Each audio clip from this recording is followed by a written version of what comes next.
नमस्कार दोस्तों। आज के इस वीडियो में मैं आप सभी का स्वागत करता हूं।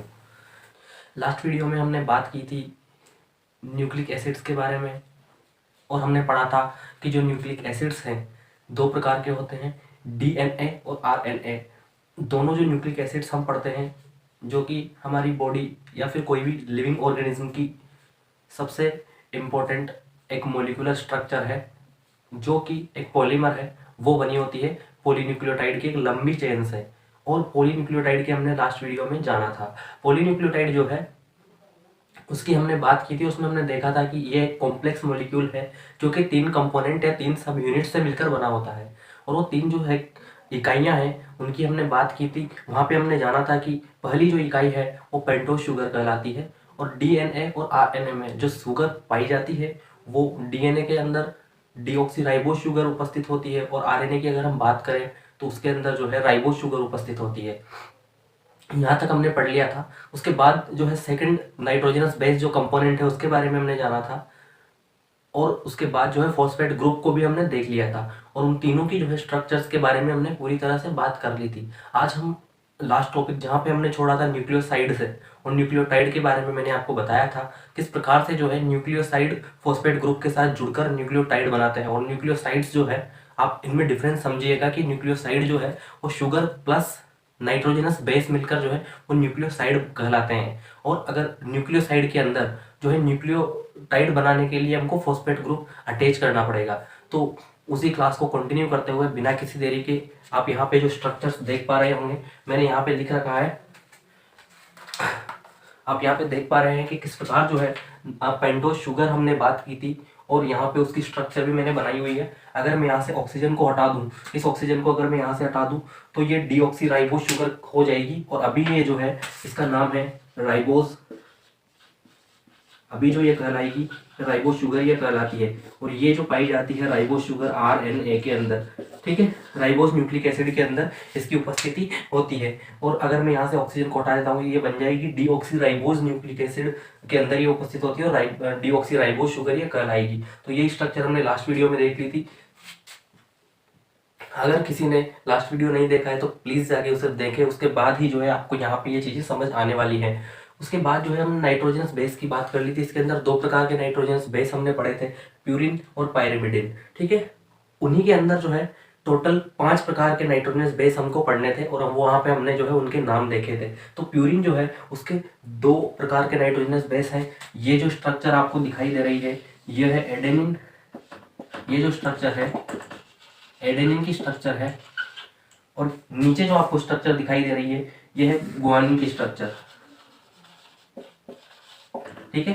नीचे जो स्ट्रक्चर है ग्वानिन की स्ट्रक्चर, मैं चाहता हूं आप इन स्ट्रक्चर्स को बनाएं क्योंकि ये जो है आपको बहुत आगे काम आने वाली है। और इन्हीं से हम समझेंगे किस प्रकार से जो है बॉन्डिंग्स यहाँ पे डीएनए के अंदर होती है। डीएनए का जो मॉलिक्यूल है या फिर बात करें आरएनए की, दोनों के जो मॉलिक्यूल्स हैं, दोनों की जो मोलिकुलर स्ट्रक्चर है वो किस प्रकार से जो है तैयार होती है उसकी हम बात करेंगे। पिरिडिन्स की बात अगर हम करें तो इसके अंदर यहाँ पे 3 स्ट्रक्चर्स आपको दिखाई दे रही हैं क्योंकि पायरिमिडिन्स जो है वो 3 प्रकार के हम पढ़ चुके हैं। एक है थायमिन, ये जो स्ट्रक्चर है वो थायमिन की है। ये जो स्ट्रक्चर है वो साइटोसिन की है। और ये जो है ये यूरेसिल की स्ट्रक्चर है, ठीक है। अब जैसा कि आपको पता है शुगर प्लस एडेनिन या चाहे गुआनिन दोनों में से किसी के साथ भी अटैच होकर यानी प्यूरिन के साथ ही अटैच होगा। और इस साइड जो है प्यूरिन हमेशा पायरिमिडिन के साथ अटैच होता है, ये हमने लास्ट वीडियो में देखा था, ठीक है। अब अगर डीएनए की स्ट्रक्चर है यानी डीएनए का फॉर्मूला जो है मोलिकुलर स्ट्रक्चर हम देखेंगे तो वहां पे हम देखेंगे कि यहाँ पे जो है ये जो शुगर है वो डीऑक्सीराइबोज शुगर हम वहां पे उपयोग लेंगे। और एडेनिन और गुआनिन जो दोनों ही हैं ये डीएनए के अंदर उपस्थित होता है। लेकिन बात करें पायरिमिडिन्स के अंदर इन तीनों में से जो है सिर्फ 2 ही नाइट्रोजनस बेस ऐसे हैं जो डीएनए के अंदर उपस्थित होते हैं। और एक कौन सा जो है उपस्थित नहीं होता उसकी अगर हम बात करें तो यहाँ पे जो है डीएनए के अंदर यूरेसिल जो है यहाँ से हटा दिया जाता है और आरएनए के अंदर थायमिन की जगह यूरेसिल का उपयोग होता है। तो ये आपने काफी बेसिक से आप जब पढ़ रहे होंगे तो आपको पता होगा, ये सब बेसिक्स चीजें हैं। तो एक बार ये डायग्राम आप बनाइए, उसके बाद जो है हम देखेंगे डायग्राम। ये जो डायग्राम है थायमिन का है, ये साइटोसिन का है और ये जो है यूरासिल का है। तो इन तीनों को आप बना लीजिए। उसके बाद हम देखेंगे कि किस प्रकार से जो है फॉस्फेट शुगर के साथ नाइट्रोजनस बेस मिलकर किस किस प्रकार की न्यूक्लियोसाइड बनाते हैं स्ट्रक्चर, और उनको जो है, क्योंकि जितने भी नाइट्रोजनस बेस हैं उनके न्यूक्लियोसाइड स्ट्रक्चर का अलग अलग नाम होने वाला है। ठीक है, मिलेंगे तो हालांकि वो दो ही प्रकार के शुगर से। अगर आरएनए मॉलिक्यूल है तो वो मिलेंगे राइबोस शुगर से, और डीएनए मॉलिक्यूल है तो वो अटैच होंगे डीऑक्सीराइबोस शुगर के साथ। तो हम नाइट्रोजनस बेस क्योंकि 5 प्रकार के हैं तो 5 प्रकार के न्यूक्लियोसाइड अलग अलग प्रकार के बनेंगे। उसके बाद जो है न्यूक्लियोसाइड्स का अटैचमेंट फॉस्फेट ग्रुप के साथ हम करेंगे, और फिर उन 5 प्रकार के जो न्यूक्लियोसाइड है उन्हीं से फॉस्फेट ग्रुप के साथ अटैच होने के बाद 5 प्रकार के न्यूक्लियोटाइड बनेंगे, तो उनके भी हम नाम देखेंगे। तो एक बार ये डायग्राम आप बनाइए। अब जो है जैसा कि आप यहाँ पे देख पा रहे हैं, हमने मोलिकुलर स्ट्रक्चर्स इनकी देख ली। नाइट्रोजनस बेस की भी हमने पांचों की जो है मोलिकुलर स्ट्रक्चर देखी है।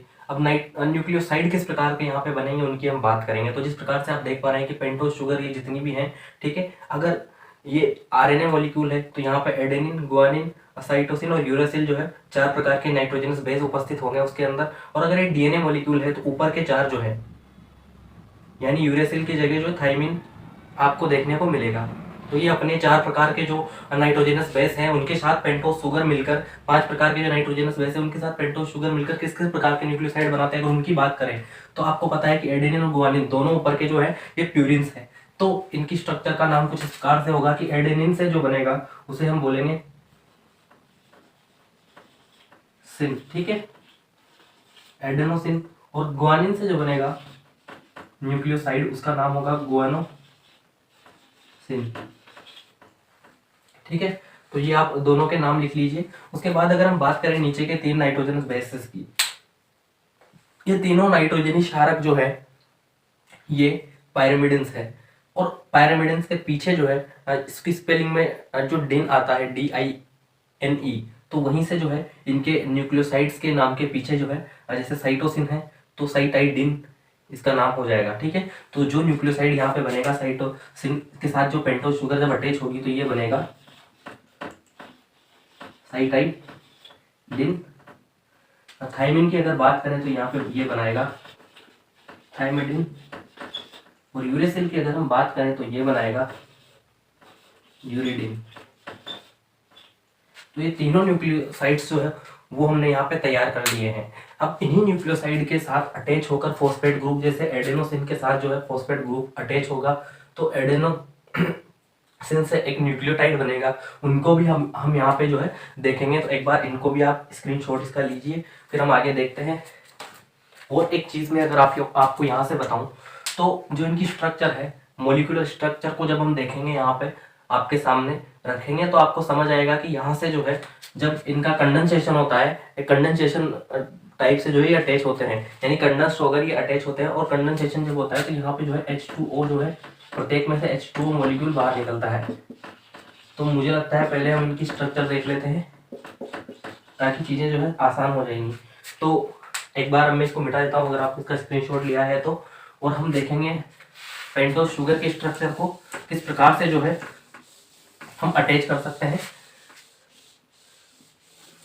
नाइट्रोजनस बेसेस के साथ। यानी पेंटोज जो शर्करा है वो चाहे आरएनए की हो चाहे डीएनए की हो, कोई सी भी हम ले लेंगे और उनको जो नाइट्रोजनस बेस कोई सा भी एक ले लेंगे और उसके साथ जब अटैच करेंगे तो कहाँ से, क्योंकि मैंने आपको बताया नहीं कि किस प्रकार से जो है अटैचमेंट किया जाता है। तो ये राइबोस शुगर हम यहाँ पे ले लेते हैं, यहाँ पे OH होगा, यहाँ पे हाइड्रोजन, और ये 5वां कार्बन यहाँ पे इधर निकला हुआ है CH2, ऊपर होता है OH, और ये जो है हाइड्रोजन से यहाँ पे जुड़ा हुआ होता है। तो यहाँ पे 5 कार्बन आपको दिखाई दे रहे होंगे, 1 2 3 4, और 5वां जो कार्बन है। अब मैंने आपको पहले भी बताया कि ये जो है OH यहाँ से ये जुड़ेगा नाइट्रोजनस बेसेस यानी नाइट्रोजनी क्षारक के साथ, ठीक है। नीचे वाला जो ये थर्ड वाला जो कार्बन वाला हाइड्रोजन और ऑक्सीजन यानी OH ग्रुप है, ये नीचे फॉस्फेट ग्रुप के साथ जुड़ेगा, फॉस्फेट ग्रुप के साथ। और ये जो है ऊपर वाला यानी 5वें कार्बन का और तीसरे कार्बन का, और एक चेन बनती है यहाँ से 5 to 3 एंड का एक स्ट्रेन बनता है डीएनए के अंदर जो मॉलिक्यूल है। अगर डीएनए की हम बात करें, आरएनए की बात कर लें तो उसमें क्या होता है कि एक स्ट्रेन बन जाता है। और डीएनए की अगर हम बात करें तो मैं यहाँ से अगर ऑक्सीजन को हटा दूँ, ये डीऑक्सीराइबोस शुगर हो गई, और डीऑक्सीराइबोस शुगर डीएनए के अंदर उपस्थित होती है। डीएनए के अंदर जो है डबल स्ट्रेन पाए जाते हैं, यानी कि अगर आपने वॉटसन और क्रिक का डबल हेलिकल मॉडल देखा है तो उसके अंदर आपने देखा होगा कि 5 to 3 एंड की डबल एंटी पैरेलल से मेरा मतलब है कि दोनों एक दूसरे के समांतर होंगी लेकिन अपोजिट डायरेक्शन में। जैसे एक जो है उसकी डायरेक्शन इस साइड है एक स्ट्रेन की, तो एक जो स्ट्रेन है इस साइड होगा, और ये जो स्ट्रेन है, ये जो लंबा सा तीर मैंने यहाँ पे बनाया है डीएनए का, अगर मैं आपको बात करूँ कि एक न्यूक्लियोटाइड का मैंने निकाल लिया यहाँ से काट के, तो आप इसमें पाएंगे कि यहाँ पे एक शुगर उपस्थित होगी, ऊपर जो है फॉस्फेट ग्रुप अटैच होगा, फिर एक शुगर उपस्थित होगी, फिर जो है फॉस्फेट ग्रुप आएगा, उसी प्रकार से नीचे बनता चला जाएगा। अब ऊपर जो है 5 एंड होगा और नीचे 3 एंड, जिस प्रकार से आपको यहाँ दिखाई दे रहा है, अज्यूम कीजिए आप। और इसी शुगर के साइड में जो है, जैसे मैं आपको बताऊं, एक बार क्लियरली मैं आपको बताता हूं, एक स्ट्रेन अगर हमने लिया, जैसे सपोज कीजिए कि ये एक डीएनए है, ये डीएनए, इसमें से इतना सा टुकड़ा हमने देखा और न्यूक्लियोटाइड का बाहर निकाल लिया, क्योंकि पॉलीमर है डीएनए, ठीक है, उसमें से न्यूक्लियोटाइड की एक यूनिट हमने निकाली, उसके अंदर 3 चीजें हमको देखनी है। फॉस्फेट ग्रुप उसके पास जुड़ा होगा, फॉस्फेट ग्रुप उसके ऊपर जुड़ा होगा, और ये फॉस्फेट ग्रुप जुड़ा होगा 5th कार्बन से, जो कि शुगर का होगा, शुगर का 5th कार्बन होगा, और शुगर के 3rd कार्बन के ऊपर नीचे जो है फिर एक और फॉस्फेट ग्रुप जुड़ा होगा, और ये जो चेन है ये इसी प्रकार से जो है चलती जाती है, फिर नीचे वाली शुगर के 5th कार्बन से जो है ये फॉस्फेट ग्रुप अटैच होगा, तो एक न्यूक्लियोटाइड स्ट्रक्चर इस प्रकार से बनती है और इसी प्रकार से जो है ऊपर चलती जाती है। तो ये 5th एंड यहाँ पे शुगर का आएगा, और नीचे की अगर बात करें तो ये 3rd एंड यहाँ पे शुगर का आएगा। अब शुगर की अगर बात करें तो शुगर का फर्स्ट जो कार्बन है, जैसा कि आप यहाँ पे देख पा रहे हैं C1 है, इसका जो OH ग्रुप है यहाँ से जो है न्यूक्लियो नाइट्रोजनस बेस अटैच होगा। अगर मान लेते हैं कि ये एडेनोसिन की यहाँ पे स्ट्रक्चर मौजूद होगी, और ये जो एडेनोसिन है ये एक स्ट्रेन है, यहाँ पे जो है मैं बाकी को मिटा देता हूँ, इसको हम ले लेते हैं। अब मैंने आपको बताया कि एडेनोसिन जो है नाइट्रोजनस बेस जिस प्रकार से ये इसके साथ शुगर के साथ अटैच हुआ, तो ये न्यूक्लियोसाइड इसने बना लिया, ठीक है, और ये पूरा का पूरा जो मॉलिक्यूल की अगर मैं बात करूँ तो ये एक न्यूक्लियोटाइड मॉलिक्यूल कहलाएगा, ठीक है, यानी कि एक कॉम्प्लेक्स मॉलिक्यूल बन गया न्यूक्लियोटाइड का। और जो है न्यूक्लियोटाइड है इसका भी पूरा का पूरा एक नाम होता है, उसको भी हम आगे एक साथ देख लेंगे। सारे के सारे जो नाइट्रोजनस बेस है वो जब फॉस्फेट और शुगर के साथ अटैच होते हैं तो उनके क्या क्या वो एक प्रकार का एसिड बनाते हैं, उनको हम देखेंगे आगे। अभी मैं आपसे बात कर रहा हूँ कि जो एडेनोसिन है मैं उसको ए से डिनोट कर लेता हूँ, ठीक है। तो अगर ये शुगर का जो फर्स्ट कार्बन है ये ए के साथ जुड़ गया, तो ये ए जो है ये डबल बॉन्ड बनाता है। स्ट्रक्चर जब हम देखेंगे तो आपको पता चलेगा ये जो है हाइड्रोजन बॉन्ड बनाता है और डबल बॉन्ड बनाता है, और ये किसके साथ, डीएनए क्योंकि हम पढ़ रहे हैं तो टी के साथ यहाँ पे अटैच होगा, यानी थाइमिन के साथ जो है यहाँ पे ये बॉन्ड बनाएगा। तो ये दो नाइट्रोजनस बेस एक दूसरे के साथ जुड़ चुके हैं। अब इस साइड क्या होगा, ये जो टी है, अब ये जो है किसी और शुगर के उस साइड भी क्या होगा, क्योंकि एक स्ट्रेन हमने बना लिया, सपोज कीजिए ये एक स्ट्रेन था और उस साइड जो है आधा जो हमने काटा था, ये एंटी पैरेलल अटैच होते हैं नाइट्रोजनस बेस और इसके हाइड्रोजन बॉन्डिंग से, ठीक है। नीचे की जो शुगर है इसकी अगर हम बात करें तो ये नाइट्रोजनस बेस से जुड़ी हुई जी से। अब जी जो है वो ट्रिपल बॉन्ड के साथ साइटोसिन के साथ अटैच होता है डीएनए के अंदर, ठीक है। तो ये ट्रिपल बॉन्ड यहाँ पे 3 हाइड्रोजन बॉन्ड यहाँ पे पाए जाते हैं, ये भी आपको पता होगा। अब इस साइड की अगर हम बात करें तो इधर भी जो है शुगर अटैच आपको मिलेगी, और ये शुगर बिल्कुल उल्टी, यानी अगर ये स्ट्रक्चर कुछ इस प्रकार से दिखाई दे रही है तो क्योंकि ये जो है इस साइड से इस साइड जा रही है, यानी कि 5th एंड इस साइड है और 3rd एंड इस साइड है, यानी तीसरा कार्बन नीचे की साइड है, यहाँ पे जो है 5वां कार्बन ऊपर की साइड आपको दिखाई दे रहा है, तो शुगर यहाँ पे मॉलिक्यूल जो है उल्टा हो जाएगा, यानी कि इस बार जो है 5th एंड नीचे होगा और इसका जो है 3rd एंड इस साइड होगा, यानी कि शुगर मॉलिक्यूल कुछ इस प्रकार से आपको देखने को मिलेगा। और ये जो 5th कार्बन है आपका यहाँ पे होगा, और 3rd जो एंड है इसका OH ग्रुप यहाँ पे उपस्थित होगा, जो कि फॉस्फेट ग्रुप से आगे जाके मिलेगा। अब ये जो इस साइड जो चेन चलेगी, इस बार जो चेन बनेगी ये इसका 5th एंड नीचे और 3rd एंड ऊपर, यानी कि उल्टी साइड ये चलेगी, और यहीं पे अटैच होगा अपना फॉस्फेट ग्रुप, ठीक है। ऊपर भी इस प्रकार से जो फॉस्फेट ग्रुप अटैच होगा।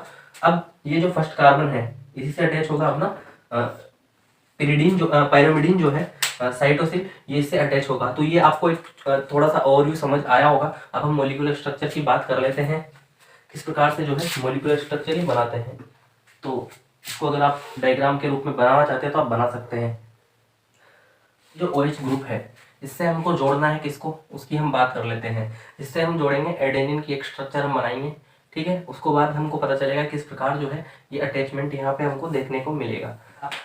एडेनिन की स्ट्रक्चर जो मैंने बनाई थी, अब उसको जो है थोड़ी देर के लिए हम इस साइड उल्टा कर लेते हैं, क्योंकि जो शुगर मॉलिक्यूल है वो उसके उस एंड पर यानी कि 9वें कार्बन पे जाके सॉरी 9वें नंबर पर जो नाइट्रोजन हमने देखा था, आप स्ट्रक्चर को देखिए पीछे अगर आपने बनाई है नोटबुक में तो 9वें कार्बन पे जाके उसको अटैच करना है हमको। तो यहाँ पे कुछ स्ट्रक्चर इस प्रकार से बनेगी। इस स्ट्रक्चर की अगर हम बात करें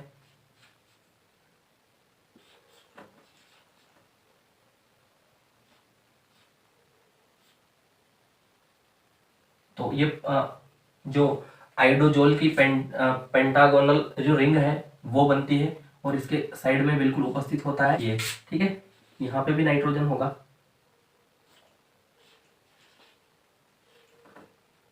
और यहाँ पे NH2 होगा, ठीक है। अब बॉन्डिंग हम कर लेते हैं।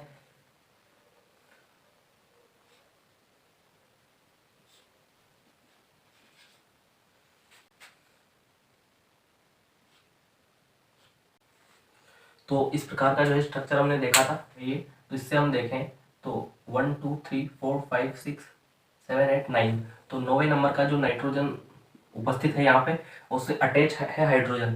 तो ये ऑक्सीजन और ये हाइड्रोजन, मैं डिफरेंट मार्कर से यहाँ पे यूज करता हूँ ताकि आपको दिखाई देगा।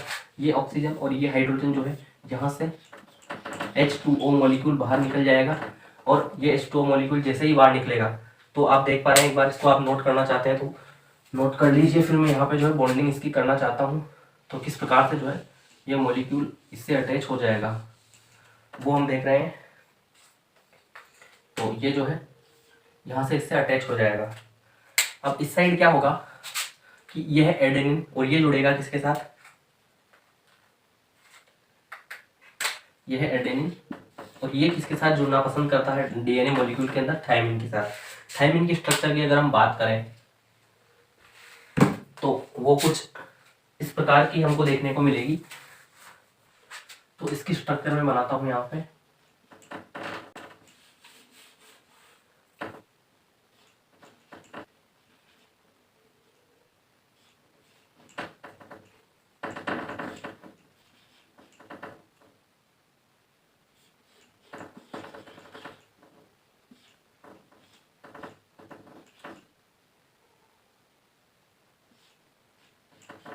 आपको दिखाई दे रही होगी, ठीक है। अब इनका अटैचमेंट यहाँ पे किस प्रकार से होता है उसको हम देख लेते हैं। तो ये जो एक हाइड्रोजन है इसकी बॉन्डिंग होती है ऑक्सीजन के साथ, और ये जो एक हाइड्रोजन है इस नाइट्रोजन के साथ, ठीक है। यानी कि अगर मैं इस जो हाइड्रोजन है इसको मैं यहाँ पे लिख दूँ कुछ इस प्रकार से, तो इनकी जो है ये डबल बॉन्डिंग यहाँ पे बनती है, और इस बॉन्ड को कहते हैं हाइड्रोजन बॉन्ड। और एक और चीज मैं आपको बताऊं कि फॉस्फेट ग्रुप जो है दो न्यूक्लियोटाइड के बीच में जो बॉन्ड बनता है, दो न्यूक्लियोटाइड के बीच में जो बॉन्ड बनता है उसको डाइएस्टर बॉन्ड कहते हैं, ठीक है। तो उसको भी हम देख लेंगे, और अभी आपको समझ आया होगा। अब इस साइड जो है अगर इधर की हम बात करें तो इस साइड फिर से जो है ये हाइड्रोजन और एक शुगर मॉलिक्यूल में अगर यहाँ पे बनाऊं CH2OH, ये जो है ये मिलकर यहाँ से वाटर को बाहर निकाल देंगे, और ये इसके साथ अटैच हो जाएगा वापस से। जिस प्रकार से इस साइड जो है शुगर मॉलिक्यूल उसके साथ जुड़ा हुआ है, और ये एक दो स्ट्रैंड बन गए, एक इस साइड और एक साइड जो है शुगर और फॉस्फेट ग्रुप का स्ट्रैंड बन चुका है, और ये दोनों जो है पूरा का पूरा DNA बनाते हैं। अब यहाँ जो है अगर साइटोसिन स्ट्रक्चर होती तो इस साइड जो है ग्वानिन की स्ट्रक्चर उससे अटैच होती, तो यही जो है उसके अंदर जो है 3 हाइड्रोजन बॉन्ड आपको देखने को मिलते हैं। तो ये इसी प्रकार से जो है बनते हैं। हम बात करेंगे न्यूक्लियोसाइड से किस प्रकार न्यूक्लियोटाइड का फॉर्मेशन होता है, उस स्ट्रक्चर की हम बात कर लेंगे। तो यहीं पे हम देख लेते हैं। अगर हम बात करें कि ये जो पूरा स्ट्रक्चर है एडेनिन फॉस्फेट ग्रुप, आपको मैं इधर अटैच करूं अगर, यहाँ पे भी क्या होगा फॉस्फेट ग्रुप जो है उसके साथ जब ये स्ट्रक्चर जुड़ेगा तो ये OH जो है ये यहाँ से हटेगा, और फॉस्फेट ग्रुप के पास भी जो होता है जैसे P होता है बीच में, और यहाँ पे ऑक्सीजन होगा, OH यहाँ पे होगा। तो ये जो है फॉस्फेट ग्रुप होता है। अब यहाँ का हाइड्रोजन और ऑक्सीजन यानी OH ग्रुप और ये हाइड्रोजन यहाँ से माइनस होकर H2O वापस यहाँ पे भी जो है H2O बाहर निकलता है और ये जो है सीधा इससे अटैच हो जाता है। और ये जो बॉन्ड बनता है ये क्योंकि एस्टर होता है, ये जो ग्रुप है ये एस्टर का होता है, तो यहाँ पे डाई एस्टर बॉन्ड इसको बोलते हैं। क्यों? क्योंकि एक जो न्यूक्लियोटाइड बेस है इसके अंदर दो बॉन्ड जो है आपको दिखाई देंगे, एक यहाँ और एक नीचे की साइड। ठीक है तो फॉस्फोडाइएस्टर बॉन्ड इसको हम बोलते हैं। फॉस्फोडाइएस्टर आपको स्ट्रक्चर यहाँ पे समझ आया होगा क्यों इसको बोलते हैं, क्योंकि एस्टर ग्रुप यहाँ पे उपस्थित होता है। H2 किस किस जगह पे निकला उसकी भी हमने बात की, जल जो है किस किस जगह पे यहाँ से रिमूव हुआ, ठीक है, उसकी भी हमने बात कर ली।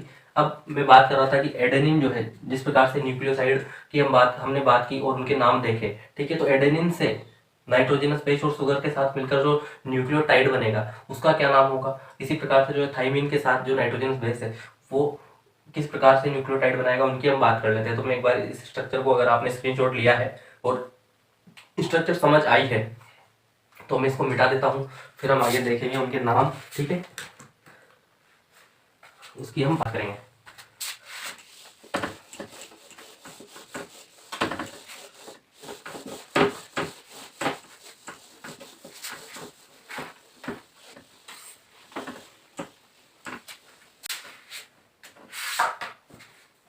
किस प्रकार जो है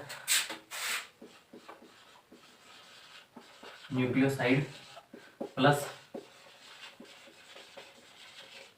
फॉस्फेट जो ग्रुप है वो मिलकर न्यूक्लियोटाइड बनाता है, उसकी हम बात कर लेते हैं, ठीक है। और कौन कौन से न्यूक्लियोटाइड यहाँ पे आपको देखने को मिलेंगे वो भी हम देखेंगे। तो न्यूक्लियोसाइड जो बने थे अपने, पहला था एडेनोसाइन। हिंदी में अगर आप सोच रहे हैं कि हिंदी में मैं इनके नाम बताऊं तो मुझे लगता है कि इंग्लिश में अगर आप समझेंगे तो ज़्यादा बेहतर होगा। और मैं जैसा कि मैंने देखा है कि हिंदी में भी इनकी यही नाम है, कोई बहुत ज़्यादा डिफरेंस नहीं है। 80% जो है सेम चीज़ें यहाँ पे हम जो इसको प्रोनाउंस करते हैं तो आपको समझ आ जाता होगा। 80% जो नाम है वो बिल्कुल एज इट इज सेम है, ठीक है। पहला जो है 5 हमको यहाँ पे देखने हैं। गुआनिन से बना था गुएनोसाइन, ठीक है। तीसरा थायमिन से बना था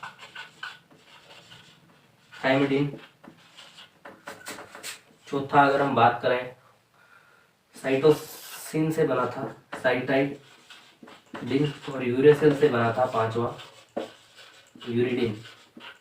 तो ये 5 न्यूक्लियोसाइड बने थे और इनके साथ जो है हम जब जोड़ देंगे फॉस्फेट ग्रुप को, इसके साथ जब हम अटैच कर देंगे फॉस्फेट ग्रुप को अगर मैं यहाँ पे जोड़ूँ तो मैंने आपको बता दिया स्ट्रक्चर में किस प्रकार से जो है फॉस्फेट ग्रुप अटैच होगा। तो पांचों की पांचों में जो है यहाँ पे फॉस्फेट ग्रुप अटैच होगा। और ये जो फॉस्फेट ग्रुप से अटैच होने के बाद जो स्ट्रक्चर हमको देखने को मिलेंगी उनके मैं आपको नाम बताऊं तो उनके नाम होंगे, एडेनोसिन के साथ फॉस्फेट ग्रुप जब जुड़ेगा तो जो न्यूक्लियोटाइड बनेगा उसका नाम होने वाला है एडेनाइलिक एसिड। गुएनोसिन की अगर बात करें उसके साथ फॉस्फेट ग्रुप जब अटैच होगा तो वो बनाएगा गुएनाइलिक एसिड। थर्ड जो है थायमिन, इसकी अगर हम बात करें तो ये बनाएगा थायमेडाइलिक एसिड, ठीक है। साइटोसिन की अगर बात करें तो ये बनाएगा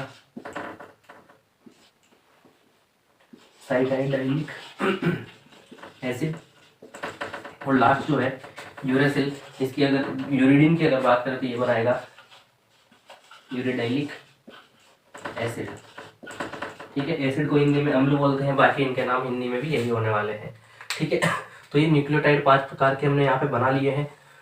अब क्योंकि ये जो है एसिड बने हैं, ये न्यूक्लियोटाइड जो है एसिड बने हैं, तो इन्हीं को जो है यही है न्यूक्लिक एसिड कहलाते हैं। और इन्हीं न्यूक्लिक एसिड से जो है, मतलब कहने का अर्थ यह है कि इन्हीं की जो चेन्स हैं ये न्यूक्लियोटाइड्स की ये क्योंकि सब यूनिट्स हैं उसकी नाइट न्यूक्लिक एसिड की, ये सब यूनिट्स हैं और इन्हीं एसिड से मिलकर जो है पूरा का पूरा न्यूक्लिक एसिड जो है, एक न्यूक्लिक एसिड जैसे डीएनए की हम अगर बात कर लें, आरएनए की अगर हम बात कर लें, तो ये कंप्लीट होता है। तो ये जब सब चीज़ें मैं आपको समझा रहा हूँ, मेरे ख्याल से आपको समझ आई होगी और वीडियो जो है आपके लिए काफ़ी हेल्पफुल रहा होगा। और इस चैप्टर में आप जो है इसका स्क्रीनशॉट आप ले सकते हैं। तो आपने इसका स्क्रीनशॉट लिया होगा, तो इसका स्क्रीनशॉट आप ले चुके होंगे और मेरे ख्याल से आप इनके नोट्स जो है वो प्रिपेयर कर रहे होंगे। क्लासेस कंटिन्यू इसीलिए नहीं हो पाती है क्योंकि जो है रिसोर्सेज इतने अवेलेबल नहीं है। मैं एक अकेला इंसान, पहले वीडियो बनाना पड़ता है, फिर उसको जो है एडिट भी करना पड़ता है, तो वही सारा काम भी मेरे को ही संभालना पड़ता है। तो रिसोर्सेज क्योंकि इतने हैं नहीं, तो थोड़ा डिले हो सकता है। बाकी मैं कोशिश करूँगा आपसे एक बार जो है जो छोटे बच्चे हैं उनके हाफ ईयरली एग्जाम्स कंप्लीट हो जाएं, बाकी मैं कोशिश करूँगा कि वीक में जो है 4 से 5 वीडियोस आपको आपके अवेलेबल करवा दिए जाएंगे। और मेरे ख्याल से हर एक जो टॉपिक है, तो 2 या 3 टॉपिक पर वीक आपको मैं कंप्लीट करवा दूँगा।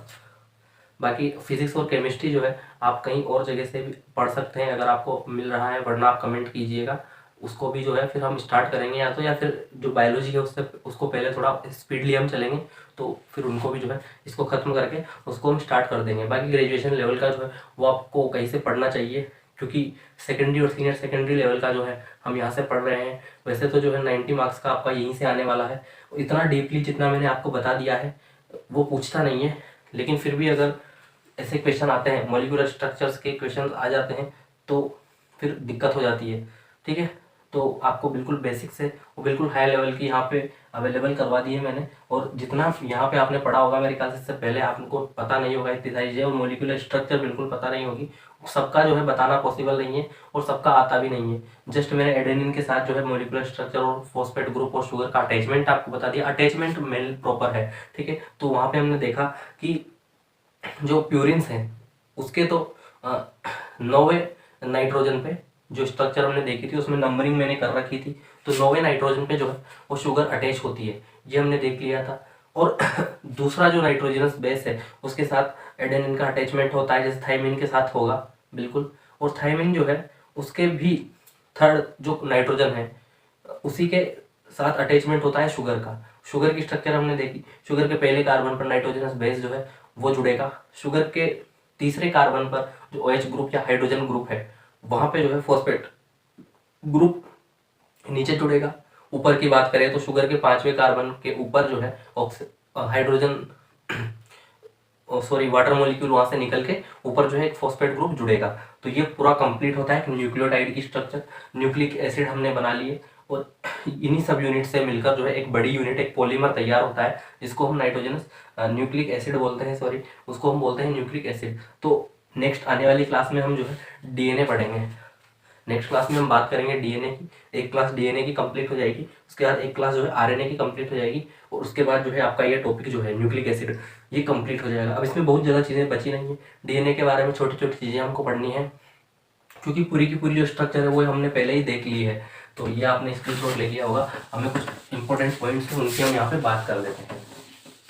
ज़्यादा चीज़ें हमको पढ़ने की ज़रूरत नहीं पड़ेगी, तो हम इन्हीं को यहाँ पे ही देख लेते हैं किस प्रकार से जो है फॉर्मेशन हुआ,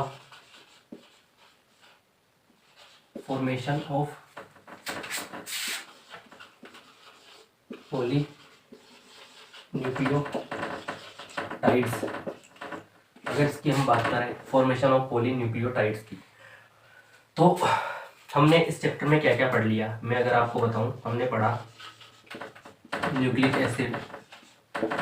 न्यूक्लिक एसिड जो है पॉलीमर है। अब ये जो पॉलीमर है इसकी मोनोमर यूनिट की अगर हम बात करें तो वो क्या है, मोनोमर यूनिट क्या है, न्यूक्लियोटाइड।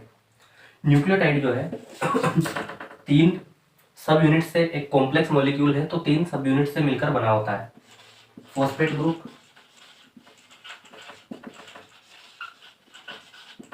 प्लस पेंटोज शुगर जो कि डीऑक्सीराइबोज और राइबोज 2 प्रकार की होती है। स्ट्रक्चर हमने देख ली, प्लस नाइट्रोजिनस बेस, जो कि दो प्रकार के होते हैं, प्यूरिन, पैरामिडिन। प्यूरिन भी दो प्रकार के हैं, एडेनिन और गुआनिन। बात करें पैरामिडिन्स की तो वो तीन प्रकार के हैं, साइटोसिन, यूरेसिल और थायमिन। थायमिन और साइटोसिन जो है वो डीएनए के अंदर उपस्थित होते हैं, प्यूरिन्स के साथ अटैच होते हैं। ये भी हमने बात कर ली। फिर भी हम यहाँ पे देख लेते हैं जो ए है एडेनिन और गुआनिन, जी हमेशा सी के साथ उपस्थित होता है ट्रिपल हाइड्रोजन बॉन्ड्स के साथ। यहाँ पे आप देख पा रहे होंगे ट्रिपल हाइड्रोजन बॉन्ड्स यहाँ पे होते हैं, और ये जो है डीएनए के अंदर भी उपस्थित होता है और ये जो है आरएनए के अंदर भी उपस्थित होता है। लेकिन अगर बात करें इसके अंदर उपस्थित, इसके अंदर उपस्थित, एडेनिन जो है डबल बॉन्ड के साथ थायमिन के साथ अगर जुड़ेगा तो ये जो है डीएनए के अंदर उपस्थित होगा। लेकिन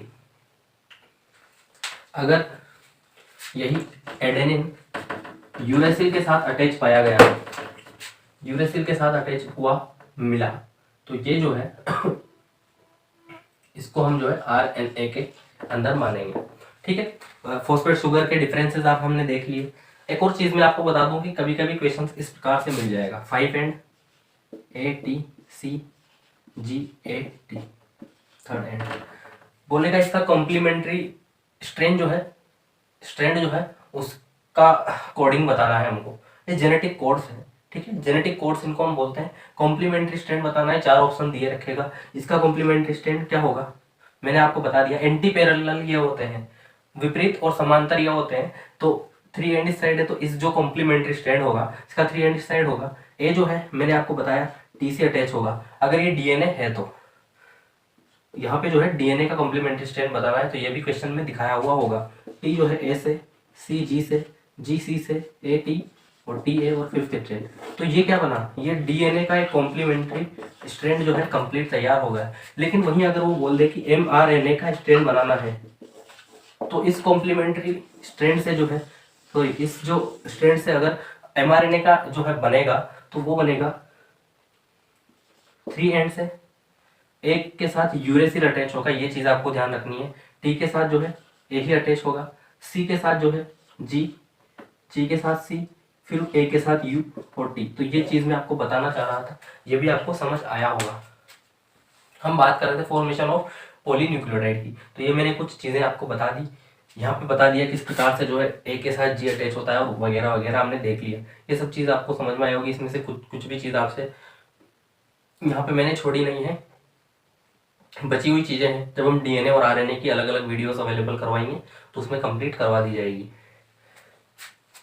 तो मैं इनको मिटा देता हूँ और हम अपने वापस टॉपिक पे आते हैं। ये मैंने क्योंकि रिवीजन के लिए आपको यहाँ पे बताया है और हमने यहाँ पे जो है इसका रिवीजन कर लिया है।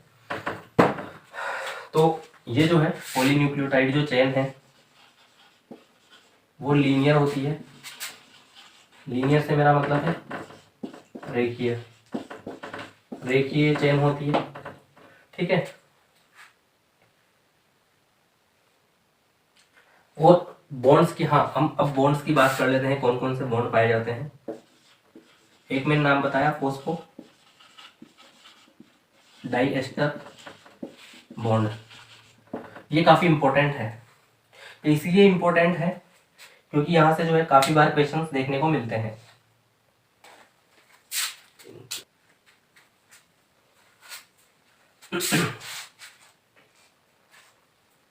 तो हम बात कर रहे थे फॉस्फोडाइएस्टर बॉन्ड की, और क्योंकि जो शुगर और फॉस्फेट के बीच ये हमको देखने को मिला, फिर वापस फॉस्फेट जुड़ेगा, फिर वापस से जो है शुगर मॉलिक्यूल जुड़ेगा, और ये अटैच होता है किससे, एक ऑक्सीजन से। तो ये जो ग्रुप है, अगर आपने केमिस्ट्री में पढ़ा तो ये एस्टर कहलाता है। तो ये जो फॉस्फोडाइएस्टर बॉन्ड उपस्थित होता है, इसकी अगर हम बात कर रहे थे तो मैं आपको बताऊं फॉस्फोडाइएस्टर बॉन्ड उपस्थित कहाँ पे होता है, बिटवीन 2 न्यूक्लियोटाइड्स, 2 न्यूक्लियोटाइड के बीच जो बॉन्ड उपस्थित होगा फॉस्फोडाइएस्टर बॉन्ड कहलाएगा।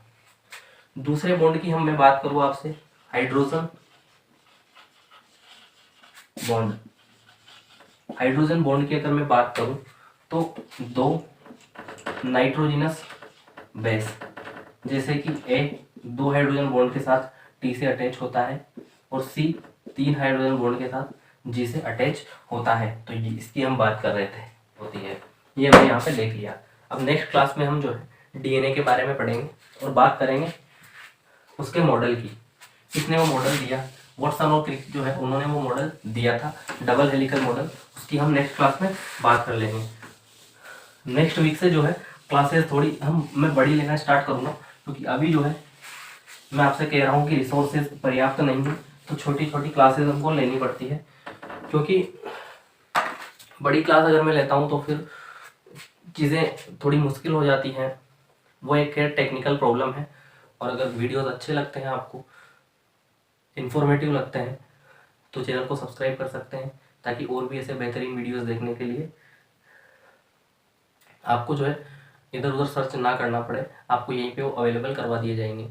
कोई टॉपिक अगर आपके दिमाग में है तो आप कमेंट कीजिए, उसको हम पहले ले लेंगे, वैसी कोई प्रॉब्लम नहीं है, ठीक है। बाकी कंटिन्यू हम जो सिलेबस के हिसाब से तो क्लासेस ले ही रहे हैं, उसमें कोई प्रॉब्लम नहीं है। तो नेक्स्ट क्लास में हम बात करेंगे डीएनए के बारे में, और उसके बाद जो है आरएनए के बारे में हम बात करेंगे, और इसी से रिलेटेड फिर कंटिन्यू करेंगे हम प्रोटीन सिंथेसिस किस प्रकार से होता है, डीएनए रिप्लिकेशन किस प्रकार से होता है, उनके बारे में। लेकिन उससे पहले हमको जस्ट बात करनी पड़ेगी सेल साइकिल की, क्योंकि क्या होगा कि सेल साइकिल के अंदर हम माइटोसिस और मियोसिस जब पढ़ेंगे तो वहाँ पे हमको समझना पड़ेगा किस प्रकार से जो है क्रोमोसोम जो है उसका डुप्लीकेशन होता है, किस प्रकार से एक सेल से जो है 2 सेल्स बनती हैं, 4 सेल्स बनती हैं, माइटोसिस किस प्रकार कहाँ कहाँ पे होता है, मियोसिस कहाँ कहाँ पे होता है। तो ये सब चीज़ें हमको पढ़नी है। ऐसे ही और वीडियोस देखने के लिए बने रहिए हमारे साथ। आज की क्लास को जो है यहीं ख़त्म करते हैं। Good night.